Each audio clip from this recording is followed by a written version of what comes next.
नमस्कार, जोहार। मैं याचना जायसवाल, आप देख रहे हैं न्यूज झारखंड। चलिए जानते हैं सुबह से लेकर शाम तक की झारखंड की तमाम बड़ी खबरों को। फादर्स डे पर सीएम हेमंत ने पिता शिबू सोरेन को समर्पित की कविता। कहा, पिता ऐसा वटवृक्ष है। फादर्स डे के मौके पर मुख्यमंत्री हेमंत सोरेन ने अपने पिता दिशोम गुरु शिबू सोरेन को समर्पित एक बहुत ही प्यारी कविता लिखी है। उन्होंने अपने पिता गुरु शिबू के सम्मान में लिखा, पिता एक ऐसा वटवृक्ष है जिनकी छांव में आत्मविश्वास पलता है और जड़ों से मिली सीख से जीवन का हर पल सार्थक हो जाता है। मेरे गुरु, मेरे मार्गदर्शक है मेरे बाबा आदरणीय दिशोम गुरु जी। इसके साथ ही उन्होंने सभी को आज फादर्स डे की शुभकामनाएं भी दी हैं। केदारनाथ के पास हेलीकॉप्टर क्रैश, 7 की मौत, मरने वालों में 2 साल का बच्चा भी शामिल। 4 धाम हेलीकॉप्टर सर्विस पर रोक लगाई। केदारनाथ के पास गौरीकुंड में रविवार सुबह करीब 5:20 पर हेलीकॉप्टर क्रैश हो गया। इसमें पायलट समेत 7 यात्रियों की मौत हो गई है। मरने वालों में महाराष्ट्र का 2 साल का बच्चा भी शामिल है। हेलीकॉप्टर श्रद्धालुओं को लेकर केदारनाथ मंदिर से गौरीकुंड के लिए उड़ा था। शुरुआती जानकारी में खराब मौसम को हादसे की वजह बताया जा रहा है। हेलीकॉप्टर आरन एविएशन कंपनी का है। हेलीकॉप्टर में यूपी महाराष्ट्र के 2 और उत्तराखंड गुजरात के 1 यात्री थे। पायलट राजवीर सिंह चौहान जयपुर राजस्थान के रहने वाले थे। गौरीकुंड से एनडीआरएफ और एसडीआरएफ की रेस्क्यू टीमों को भेजा गया है। इस बीच 4 धाम यात्रा हेलीकॉप्टर सर्विस पर रोक लगा दी गई है। मुख्यमंत्री पुष्कर सिंह धामी ने कहा, हेली सर्विस के संचालन को लेकर सख्त नियम बनाए जाएंगे। इसमें हेलीकॉप्टर की तकनीकी स्थिति की जांच और उड़ान से पूर्व मौसम की सटीक जानकारी लेना अनिवार्य किया जाएगा। केदारनाथ हेलीकॉप्टर हादसे पर मंत्री इरफान अंसारी का गंभीर सवाल, कब जागेगी केंद्र सरकार। केदारनाथ हादसे पर राज्य के स्वास्थ्य मंत्री इरफान अंसारी ने गहरा दुख जताया है। उन्होंने कहा, इस घटना ने मेरी आत्मा को झंझोर कर रख दिया है। 7 लोगों की हेलीकॉप्टर दुर्घटना में मौत का आखिर जिम्मेदार कौन है। मोदी सरकार लोगों के जानमाल की सुरक्षा देने में नाकाम साबित हो रही है। जब से श्रद्धालुओं की मौत की खबर सुनी है, मन व्यथित है। ईश्वर उन पवित्र आत्माओं को अपने चरणों में स्थान दे। देश के विमानन मंत्री तत्काल अपने पद से इस्तीफा दे, मैं यह मांग करता हूं। साथ ही सिंगल इंजन वाले हेलीकॉप्टर की उड़ान पर प्रतिबंध लगना चाहिए। कहा कि गौरीकुंड और त्रिजुगी नारायण के बीच हुई इस दुर्घटना में 7 श्रद्धालुओं, जिनमें एक मासूम बच्चा भी शामिल है, जिसकी मौके पर दर्दनाक मौत हो गई। इस मर्माहत हादसे ने मुझे झकझोर कर रख दिया है। उन्होंने सवाल उठाते हुए कहा, हर साल केदारनाथ यात्रा में हादसे क्यों? केंद्र सरकार श्रद्धालुओं की सुरक्षा में इतनी लापरवाही क्यों कर रही है? सिंगल इंजन हेलीकॉप्टर का प्रयोग बंद क्यों नहीं होता? केंद्रीय उड्डयन मंत्री को तत्काल इस्तीफा देना चाहिए। कहा कि श्रद्धालु कोई आम यात्री नहीं होते, वो आस्था का प्रतीक है। उनकी सुरक्षा की जिम्मेदारी किसकी है? भारत सरकार मुखदर्शक क्यों बनी बैठी है? झारखंड में आज तेज हवा और बारिश का ऑरेंज अलर्ट। संथाल के रास्ते मानसून की होगी एंट्री। 18 जून तक आ सकता है मानसून। भारतीय मौसम विभाग के अनुसार दक्षिण पश्चिम मानसून झारखंड के करीब पहुंच चुका है। अगले 3 दिनों में यानी 18 जून तक इसके राज्य में प्रवेश करने की संभावना है। वर्तमान में मानसून बंगाल की खाड़ी और ओडिशा के बहुत नजदीक है। इसका असर असम और सिक्किम में पहले ही देखा जा चुका है। मानसून आने से पहले झारखंड के मौसम में बदलाव देखने को मिल सकता है। मौसम पूर्वानुमान के अनुसार आज देर शाम तक राज्य के कई हिस्सों में तेज हवाएं चलने और वज्रपात की संभावना जताई गई है। राजधानी रांची में भी कहीं कहीं हल्की बारिश हो सकती है। मौसम विभाग ने लोगों से सतर्क रहने की अपील की है। 16 जून से झारखंड के दक्षिण पश्चिमी और निकटवर्ती मध्य क्षेत्र में तेज हवाओं के साथ भारी बारिश की संभावना जताई गई है। इसको लेकर देखते हुए मौसम विभाग ने अलर्ट जारी किया है। इस दौरान वज्रपात की भी संभावना जताई गई है, जिससे जन धन की नुकसान से बचाव के लिए सावधानी बरतने की जरूरत है। मौसम विभाग के अनुसार 17 जून को दक्षिण पश्चिम झारखंड के कई जिलों में भारी से बहुत भारी बारिश हो सकती है। इसे ध्यान में रखते हुए विभाग ने ऑरेंज अलर्ट जारी किया है। उत्तर पूर्वी झारखंड में भी इस दौरान बारिश हो सकती है। हालांकि वहां स्थिति थोड़ी हल्की रहने की उम्मीद है। मानसून इस बार संथाल परगना के रास्ते झारखंड में प्रवेश कर रहा है। इस क्षेत्र से 16 से 18 जून तक भारी बारिश की संभावना बनी हुई है। इन 3 दिनों में बिजली गिरने और तेज बारिश की स्थिति बन सकती है, जिससे आमजन को सचेत रहने की सलाह दी गई है। मैया सम्मान योजना का फंड अटका, मई जून की किस्त पर संकट, विभागीय खाली पद बना बड़ी रुकावट। राज्य सरकार की बहुचर्चित मैया सम्मान योजना की मई और जून महीने का किस्त को लेकर लाभुकों के बीच चिंता का माहौल बना हुआ है। जहां एक और अप्रैल की ₹2500 की राशि लाभुकों के खाते में आ चुकी है, वहीं मई और जून की किस्त अब तक लंबित है। सरकार ने पूरी राशि विभाग को जारी कर दी है, लेकिन योजना की क्रियान्वयन प्रक्रिया में एक अहम पद खाली होने से पैसे अटक गए हैं। विश्वसनीय सूत्रों के मुताबिक महिला बाल विकास एवं सामाजिक सुरक्षा विभाग के सामाजिक सुरक्षा निर्देशालय में निर्देशक का पद रिक्त है। पूर्व निर्देशक समीरा एस का हाल ही में पलामू डीसी के रूप में तबादला हुआ, जिसके बाद यह पद खाली हो गया है। चूंकि योजना की राशि वितरण की अंतिम प्रक्रिया इसी पद के माध्यम से होती है, इसलिए यह प्रक्रिया फिलहाल थमी हुई है। सरकार ने विभागीय कोषांगों को रुपए 969 करोड़ की राशि ट्रांसफर कर दी है, लेकिन बिना निर्देशक के उस राशि को लाभुकों के खाते में भेजा नहीं जा सका है। जब तक इस पद पर नई नियुक्ति नहीं होती, योजना की अगली किस्त जारी नहीं हो पाएगी। यद्यपि विभाग की तरफ से कोई स्पष्ट समय सीमा नहीं दी गई है, लेकिन संभावना जताई जा रही है कि मई और जून की दोनों किस्तें एक साथ रुपए 5,000 के रूप में लाभुकों को दी जा सकती हैं। गोड्डा में करंट लगने से युवक की मौत। जेसीबी चलाता था युवक, नाराज परिजनों ने किया सड़क जाम, परिवार को मुआवजे का आश्वासन। गोड्डा के ललमटिया थाना क्षेत्र में बिजली के टूटे तार के चपेट में आने से 22 साल के अशफाक अंसारी की मौत हो गई। घटना बीती रात की है। घटना के मुताबिक अशफाक दिन भर काम करने के बाद मालिक के घर पर जेसीबी पार्क कर घर लौट रहा था। रास्ते में आंधी के कारण सड़क पर गिरे ईसीएल की बिजली के तार की चपेट में आ गया। उसे तुरंत स्थानीय अस्पताल ले जाया गया। वहां इलाज के दौरान उसकी मौत हो गई। घटना के बाद स्थानीय लोगों ने ललमटिया बोआरी जोर मुख्य मार्ग को जाम कर दिया। लोगों ने मृतक के परिवार के लिए मुआवजे की मांग की है। सड़क जाम करीब 2 घंटे से ज्यादा रहा। ईसीएल के अधिकारियों और ललमटिया थाना प्रभारी रोशन कुमार मौके पर पहुंचे। उन्होंने मुआवजे का आश्वासन देकर जाम खत्म करवाया। झारखंड में बिजली चोरी के खिलाफ महाअभियान। 2 दिन में 1344 लोग पकड़े गए। 2.33 करोड़ का जुर्माना।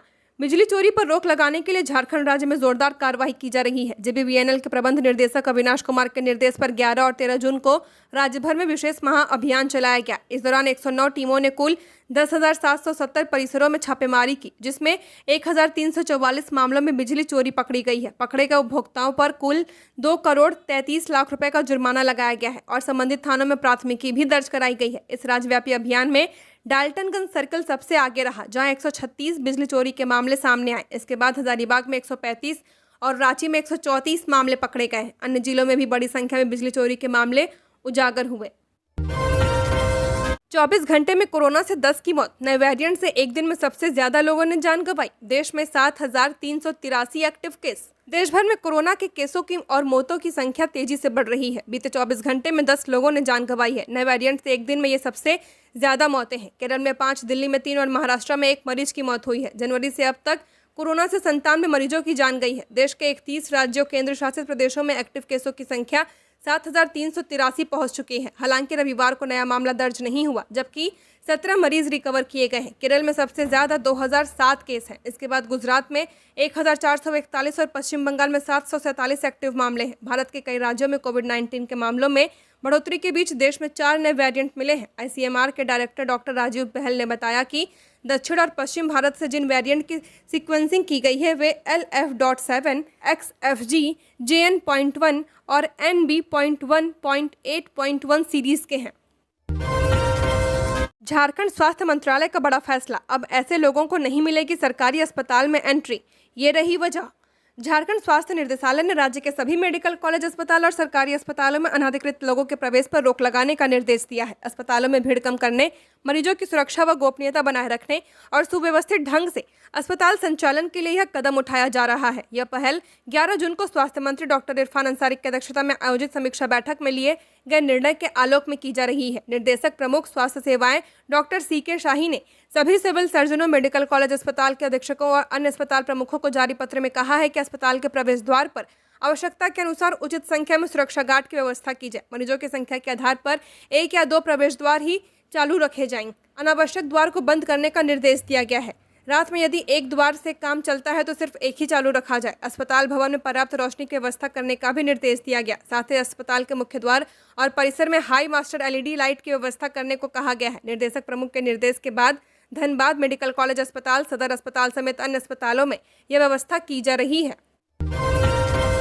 खबरों में आगे बढ़ने से पहले आप सभी दर्शकों को एक जानकारी दे दें कि न्यूज झारखंड का ऐप लॉन्च कर दिया गया है। ऐप प्ले स्टोर में आ चुका है, जहां से अब आप न्यूज झारखंड की हर एक वीडियोस को ऐप से भी देख सकते हैं और वहां से भी खबरों से अपडेट रह सकते हैं, सूचनाओं से अपडेट रह सकते हैं। तो वीडियो के डिस्क्रिप्शन में लिंक है, जहां से आप जो है ऐप को इंस्टॉल कर सकते हैं। बहुत ही जल्द जो है इस ऐप में गिव अवे भी लॉन्च होने वाला है, जहां से अब आप हर मंथ कैश रिवॉर्ड भी वहां जीत सकते हैं और भी बहुत कुछ इस ऐप में आपको आने वाले दिनों में मिलने वाला है। तो उस ऐप को इंस्टॉल करना ना भूलें और वहां पर भी अपना प्यार और सपोर्ट दें। तो चलिए हम लोग बढ़ते हैं आज के अपने खबरों की ओर। कल्पना सोरेन बोली, संघर्ष चाहे जितने भी हो, पिता की मौजूदगी हौसले की तरह साथ चलती है। गांडे विधायक कल्पना सोरेन ने सोशल मीडिया प्लेटफॉर्म एक्स पर अपने ससुर शिबू सोरेन, पिता अम्पा मुर्मू, मां पति हेमंत सोरेन और दोनों बेटों निखिल और अंश के साथ एक तस्वीर साझा करते हुए सभी को फादर्स डे की शुभकामनाएं दी हैं। इस तस्वीर के साथ उन्होंने एक भावुक संदेश भी लिखा, जिसमें उन्होंने पिता के योगदान को विशेष रूप से सराहा है। उन्होंने लिखा, पिता एक नींव की तरह होते हैं जो खुद अडिग खड़े रहकर हमारे सपनों की इमारत को ऊंचाइयां देते हैं। संघर्ष चाहे जितने भी हो, पिता की मौजूदगी हौसले की तरह साथ चलती है। आपका योगदान अनमोल है। इस पोस्ट में कल्पना सोरेन के साथ उनके पति हेमंत सोरेन, दोनों बेटे निखिल और अंश, उनके माता पिता और ससुर शिबू सोरेन आशीर्वाद देते हुए नजर आ रहे हैं। अंतर जिला स्थानांतरण के लिए 21 जून तक शिक्षक कर सकेंगे आवेदन। झारखंड के प्राइमरी, अपर प्राइमरी, हाई और +2 स्कूलों के शिक्षक 21 जून तक अंतर जिला स्थानांतरण के लिए ऑनलाइन आवेदन कर सकेंगे। इसके लिए स्कूली शिक्षा व साक्षरता विभाग ने शेड्यूल जारी किया है। आवेदन के बाद जिला शिक्षा पदाधिकारी और जिला शिक्षा अधीक्षक 26 जून तक आवेदनों का सत्यापन करेंगे। 27 जून से 11 जुलाई तक जिला शिक्षा स्थापना समिति का अनुमोदन होगा और राज्य स्तरीय समिति को भेजा जाएगा। शिक्षा विभाग के संयुक्त सचिव नंदकिशोर लाल ने सभी जिलों के उपायुक्त सह जिला शिक्षा स्थापना समिति के अध्यक्ष, जिला शिक्षा पदाधिकारी और जिला शिक्षा अधीक्षकों को निर्देश दे दिया है। शिक्षा विभाग ने जिलों को निर्देश दिया है कि सभी प्राथमिक, उच्च प्राथमिक, माध्यमिक और उच्च माध्यमिक स्कूलों के शिक्षकों व प्रधानाध्यापकों को इस बाबत सूचना दे दी जाए ताकि जो अंतर जिला स्थानांतरण कराना चाहते हैं वे टीचर ट्रांसफर पोर्टल पर ऑनलाइन आवेदन कर सकें। अहमदाबाद विमान हादसा, विजय रूपानी का डीएनए मैच, राजकोट में होगा अंतिम संस्कार। अब तक 31 सैंपल मैच हुए, 20 शव परिजन को सौंपे गए। अहमदाबाद विमान हादसे में जान गंवाने वाले गुजरात के पूर्व मुख्यमंत्री विजय रूपानी का डीएनए मैच हो चुका है। उनका शव परिवार को सौंपा जाएगा और राजकोट में उनका अंतिम संस्कार किया जाएगा। इस हादसे में मरने वालों का आंकड़ा 275 पहुंच चुका है। रविवार सुबह तक 248 शवों के डीएनए सैंपल लिए गए हैं। इनमें से 31 मैच हुए हैं, जिनमें से 20 शव परिजन को सौंपे गए हैं। उनके डेथ सर्टिफिकेट भी उपलब्ध कराए गए। एम्बुलेंस के जरिए सिक्योरिटी के साथ शवों को उनके गृहनगर पहुंचाया जा रहा है। इसके लिए 230 टीमें बनाई गई हैं, जो मृतकों के परिजनों के सीधे संपर्क में है। 192 एम्बुलेंस और वाहन स्टैंड बाय पर हैं। हादसे में जान गंवाने वाले विदेशी नागरिकों में से 11 के परिजन आज अहमदाबाद पहुंच सकते हैं। शवों को रखने के लिए 170 ताबूत बनाने का ऑर्डर दिया गया है। इनमें से करीब 100 ताबूत वडोदरा से अहमदाबाद लाए गए हैं। बाकी के ताबूत बनाने का काम जारी है। पाकुड़ में शादी का झांसा देकर किया दुष्कर्म, रॉन्ग नंबर से हुई दोनों की दोस्ती, 2 साल तक बनाता रहा संबंध, थाने में हुई शिकायत। पाकुड़ के हिरडपुर थाना क्षेत्र में एक 25 वर्षीय युवती से शादी का झांसा देकर दुष्कर्म का मामला सामने आया है। पीड़िता ने थाने में लिखकर शिकायत दर्ज कराई है। थाने में दिए आवेदन के अनुसार पीड़िता ने बताया कि 2 साल पहले गलती से एक नंबर डायल हो गया था। फोन सोलगढ़िया निवासी अताउल अंसारी का था। इसके बाद दोनों के बीच बातचीत शुरू हो गई। धीरे धीरे यह बातचीत प्रेम संबंध में बदल गई। आवेदन के मुताबिक अताउल ने उससे शादी का वादा किया। इसी बहाने उससे कई बार शारीरिक संबंध बनाए। जब युवती ने शादी के लिए दबाव बनाया तो आरोपी ने इंकार कर दिया। पीड़िता ने युवक पर यह भी आरोप लगाया कि जब मेरे परिवार वाले मेरी शादी कहीं और तय कर रहे थे तो अताउल उसे तुड़वा देता है। युवक के इस रवैये से परेशान युवती ने हिरडपुर थाने में शिकायत दर्ज कराई है। रांची में बिजली कटौती को लेकर अफसरों पर गिरी गाज, मुख्य सचिव ने खूब सुनाया, दे दी सख्त हिदायत। ऊर्जा विभाग के अपर मुख्य सचिव सह झारखंड ऊर्जा विकास निगम के सीएमडी अविनाश कुमार ने राज्य में पावर कट को लेकर अधिकारियों को फटकार लगाई। शुक्रवार की शाम उन्होंने सभी एरिया बोर्ड के जीएम, एससी व अन्य अधिकारियों के साथ ऑनलाइन बैठक कर रहे थे। उन्होंने कहा कि बारिश होते ही तुरंत बिजली कट जाती है और एक बार कटती है तो लंबे समय तक बहाल नहीं होती। सवाल उठाया कि ऐसा क्यों होता है कि इतना खर्च करने के बाद भी कुछ अधिकारियों की लापरवाही से विभाग की छवि प्रभावित होती है। जो अधिकारी लापरवाही करते हैं तो उनके खिलाफ सीधी कार्रवाई की जाएगी। बारिश के दौरान ऐसी व्यवस्था रहे कि ज्यादा देर तक बिजली नहीं कटे। बारिश समाप्त होने के बाद भी बिजली नहीं आने की शिकायत मिलती है। इस पर विशेष रूप से सतर्कता बरतें। जो भी उपकरण आदि की जरूरत है उसका प्राक्कलन बना कर दे ताकि तत्काल खरीदारी की जा सके। व्यवस्था में सुधार होना चाहिए। रिम्स 2 पर बवाल, आदिवासी बोले नहीं देंगे जमीन। 18 जून को राजभवन के समक्ष विरोध प्रदर्शन। राजधानी रांची में प्रस्तावित रिम्स 2 अस्पताल के निर्माण को लेकर विरोध की आवाजें तेज हो गई हैं। इसको लेकर कई आदिवासी संगठन लगातार निर्माण कार्य का विरोध कर रहे हैं। इसी को लेकर आदिवासी संगठनों ने 18 जून को राजभवन के समक्ष प्रदर्शन की घोषणा कर दी है। आदिवासी संगठनों का आरोप है कि इस परियोजना के लिए चुनी गई भूमि पारंपरिक आदिवासी जमीन है, जिसे बिना स्थानीय समुदाय की सहमति के अधिग्रहित किया जा रहा है। उनका कहना है कि सरकार जनजातीय अधिकारों की अनदेखी कर रही है और संविधान की 5वीं अनुसूची का उल्लंघन हो रहा है। आदिवासी नेता इस परियोजना को विकास के नाम पर विस्थापन बता रहे हैं। प्रदर्शन में राज्य भर से हजारों की संख्या में आदिवासी लोगों के शामिल होने की संभावना है। प्रदर्शनकारियों की मांग है कि रिम्स 2 के लिए वैकल्पिक गैर विवादित भूमि की पहचान की जाए और आदिवासी समुदाय से सीधी बातचीत के बाद ही कोई निर्णय लिया जाए। भाभी ने साथ भागने से किया इनकार, देवर ने गुस्से में कर दी हत्या। दुमका के जरमुंडी थाना क्षेत्र के जरवड़िया गांव में 7 जून को एक महिला का शव गोबर के ढेर के नीचे मिला था। अब इस मामले में चौंकाने वाला खुलासा हुआ है। मृतका की पहचान तालझारी थाना क्षेत्र के रंगा बांध गांव की 28 साल की सुकुरमणि सोरेन के रूप में की गई है। पुलिस ने उसकी हत्या के आरोप में उसके देवर मंगल मुर्मू को गिरफ्तार कर लिया है। पुलिस की जांच में सामने आया कि सुकुरमणि और मंगल मुर्मू के बीच देवर भाभी का रिश्ता था, लेकिन उनके बीच प्रेम संबंध भी बन गया था। सुकुरमणि के पति बाहर काम करते थे, जिससे वो अपने 2 बच्चों के साथ गांव में रहती थी। इसी दौरान उसका रिश्ता देवर से नजदीकी में बदल गया। एसपी पीतांबर सिंह खेरवार ने बताया कि 4 जून को मंगल ने सुकुरमणि को जरमुंडी रेलवे स्टेशन बुलाया था। दोनों पास के एक मैदान में मिले, जहां गांव के कुछ लोगों ने उन्हें देखा भी था। मंगल चाहता था कि सुकुरमणि उसके साथ भाग जाए, लेकिन सुकुरमणि ने अपने बच्चों का हवाला देकर इनकार कर दिया। इसी बात को लेकर दोनों में बहस हुई और सुकुरमणि ने मंगल को थप्पड़ मार दिया। गुस्से में आकर मंगल ने पत्थर से उसके सिर पर हमला कर उसकी हत्या कर दी और शव को गोबर के ढेर में छिपा दिया। बराकर नदी में डूबने से युवक की मौत। दोस्तों के साथ नहाने गया था सूरज, कपड़े की रस्सी बना बचाने की कोशिश की, हुई मौत। गिरिडीह के बराकर नदी में शनिवार की देर शाम नहाने के दौरान एक युवक डूब गया। उसकी पहचान मुफस्सिल थाना क्षेत्र के शीतलपुर के रहने वाले सुनील कुमार स्वर्णकार के बेटे सूरज स्वर्णकार के रूप में की गई है। जानकारी के मुताबिक सूरज अपने चचेरे भाई रोहन स्वर्णकार और मित्र रवि के साथ बराकर नदी में नहाने गया था। नहाने के दौरान तीनों युवक गहरे पानी में चले गए। डूबने की स्थिति में आसपास नहा रहे लोगों से मदद की गुहार लगाई। रोहन और रवि किसी तरह बच निकले, लेकिन सूरज पानी में डूब गया। दोनों युवकों ने कपड़े से रस्सी बनाकर सूरज को बचाने का प्रयास किया।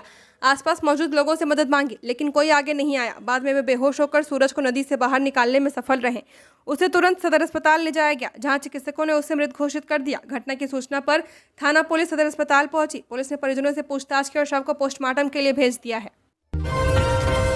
टीजीटी पीजीटी पदनाम समाप्त कर घटा दिया वेतनमान, शिक्षकों ने किया विरोध। राज्य के +2 हाई स्कूलों में टीजीटी और पीजीटी टीचर का पद समाप्त कर माध्यमिक आचार्य के पद सृजित कर नियुक्ति की जा रही है। टीजीटी पीजीटी के माध्यमिक आचार्य का वेतनमान भी कम है। झारखंड राज्य उर्दू शिक्षक संघ माध्यमिक आचार्य के पद पर नियुक्ति के लिए बनी नियमावली का विरोध कर रहे हैं। महासचिव अमीन अहमद ने कहा कि नई नियमावली से शिक्षकों के सम्मान पर प्रतिकूल असर पड़ेगा। टीजीटी शिक्षकों को पहले 4,600 रुपए ग्रेड पे और 44,900 रुपए बेसिक वेतन मिलता था, वहीं जबकि पीजीटी शिक्षकों को 4,800 रुपए ग्रेड पे और 47,600 रुपए बेसिक वेतन देने का प्रावधान था। अब टीजीटी पीजीटी की जगह माध्यमिक आचार्य की नियुक्ति की जा रही है। माध्यमिक आचार्य ग्रेड पे 4,200 रुपए है, वहीं बेसिक वेतन 45,400 रुपए है। महासचिव अमीन अहमद ने बताया कि नई नियमावली के तहत एक ही शिक्षक को कक्षा 9 से 12 तक पढ़ाना होगा, जिससे शिक्षकों पर अनावश्यक कार्यभार बढ़ेगा। पहले 1वीं से 12वीं और 8वीं से 10वीं के लिए अलग शिक्षकों की नियुक्ति की जाती थी। मोदी 3 देशों के दौरे पर रवाना, पहले साइप्रस जाएंगे। इंदिरा अटल के बाद साइप्रस जाने वाले तीसरे भारतीय पीएम कनाडा में G7 समिट में शामिल होंगे। प्रधानमंत्री नरेंद्र मोदी रविवार को 3 देशों की 4 दिन की यात्रा पर रवाना हो गए हैं। वे साइप्रस से इस दौरे की शुरुआत करेंगे, फिर कनाडा और क्रोएशिया जाएंगे। इस दौरान वे 27,745 किलोमीटर का सफर तय करेंगे। विदेश मंत्रालय के मुताबिक पीएम 15-16 जून को साइप्रस में रहेंगे। 16 और 17 जून को कनाडा में G7 शिखर सम्मेलन में भाग लेंगे। इसके बाद वे 18 जून को क्रोएशिया जाएंगे। 19 जून को भारत लौट आएंगे। मोदी साइप्रस जाने वाले तीसरे भारतीय प्रधानमंत्री होंगे। इससे पहले 1983 में इंदिरा गांधी और 2002 में अटल बिहारी वाजपेयी ने इस देश का दौरा किया था। भारत और साइप्रस के कूटनीतिक रिश्ते हमेशा मजबूत रहे हैं, लेकिन इतने उच्च स्तरीय दौरे बहुत कम हुए हैं। राष्ट्रपति रामनाथ कोविंद ने 2018 में और विदेश मंत्री एस जयशंकर ने 2022 में साइप्रस का दौरा किया था। गिरिडीह के हिमांशु बने झारखंड टॉपर। नीट यूजी 2025 में ऑल इंडिया 134वीं रैंक। पिता चलाते हैं मोबाइल रिपेयरिंग की दुकान। नीट यूजी 2025 का परिणाम झारखंड के लिए गौरव का क्षण लेकर आया है। गिरिडीह के सरिया निवासी हिमांशु कुमार ने इस प्रतिष्ठित परीक्षा में 99.993% प्राप्त कर राज्य टॉपर का खिताब हासिल किया है। उन्होंने 639 अंक के साथ ऑल इंडिया रैंक 134 प्राप्त की है। वहीं गिरिडीह के तन्मय तेजस ने 635 अंक के साथ 170वीं रैंक पाई है। इस वर्ष भले ही झारखंड और बिहार से कोई छात्र टॉप 100 में नहीं आ सका, लेकिन झारखंड की सफलता दर 54% रही है, जो कई राज्यों की तुलना में बेहतर मानी जा रही है। कुल 36,466 स्टूडेंट्स ने पंजीकरण कराया था, जिनमें से 35,397 परीक्षार्थी शामिल हुए और 19,203 सफल घोषित किए गए हैं। हिमांशु की सफलता की कहानी केवल मेहनत की नहीं, बल्कि आर्थिक संघर्ष और आत्मबल की प्रेरक मिसाल भी है। उनके पिता ओम प्रकाश पंडित गिरिडीह के सरिया बाजार में मोबाइल और टीवी रिपेयरिंग की दुकान चलाते हैं, जबकि मां एक गृहिणी है। हिमांशु ने बताया कि उन्होंने सोशल मीडिया से दूरी बनाकर रोजाना 8 घंटे की पढ़ाई की। एनसीईआरटी की किताबों और रांची के एक कोचिंग सेंटर से मिले नोट से उन्हें पढ़ाई में मदद मिले। हिमांशु ने 4 महीने में 170 मॉक टेस्ट दिए। उन्होंने बताया कि उनके पिता की तबीयत भी खराब रही। एक समय पर उन्हें ट्यूमर हो गया था, जिसका हैदराबाद में ऑपरेशन किया गया। हिमांशु के बड़े भाई IIT खड़गपुर से केमिकल इंजीनियरिंग कर रहे हैं, जबकि बहन रांची वुमेन्स कॉलेज से BCA कर रही हैं।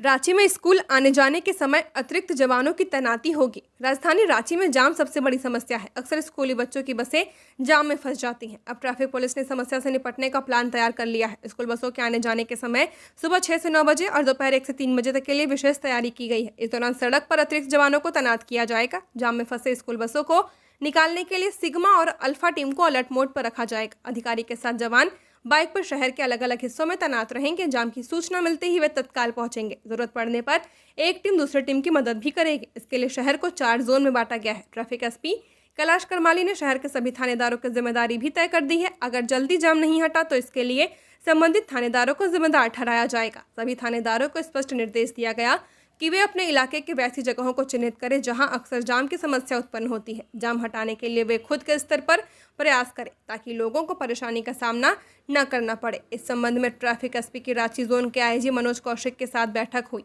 इसके तत्काल बाद इसकी तैयारी शुरू कर दी गई है।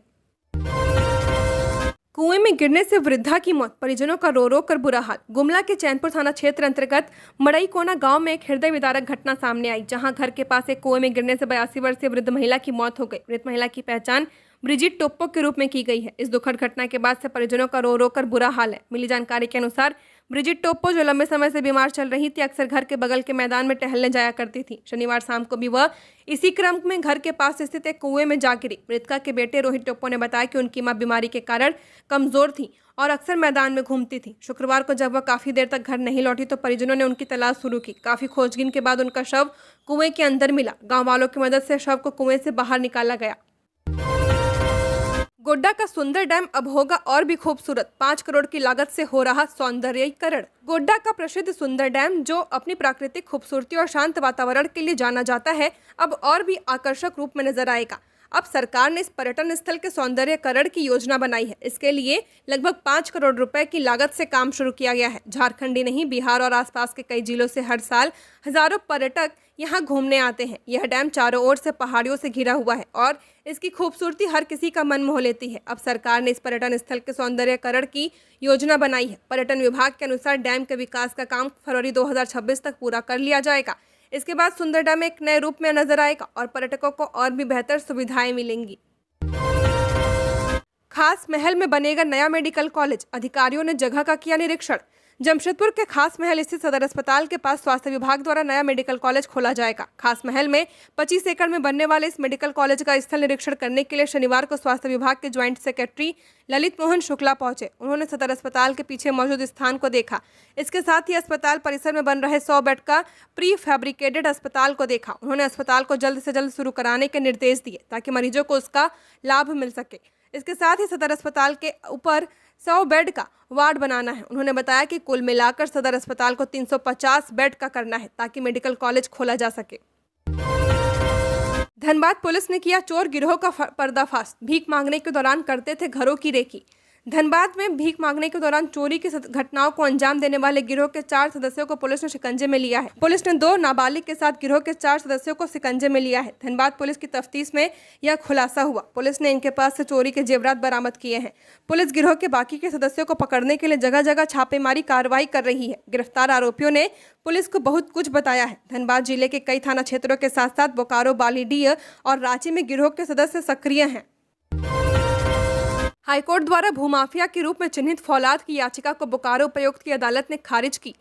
4.64 एकड़ वन भूमि को प्रतिबंधित सूची से निकालने की मांग से धनंजय प्रसाद फौलाद व अन्य की याचिका को उपायुक्त की अदालत ने खारिज कर दी है। बोकारो में वन भूमि की खरीद बिक्री के मामले में हाईकोर्ट ने फौलाद सहित अन्य को भूमाफिया के रूप में चिन्हित किया था। साथ ही सरकारी भूमि को माफिया की नज़र से बचाने के लिए SOP बनाने का आदेश दिया था। हाईकोर्ट के इस आदेशों के बाद राज्य सरकार ने इससे संबंधित SOP बनाया था।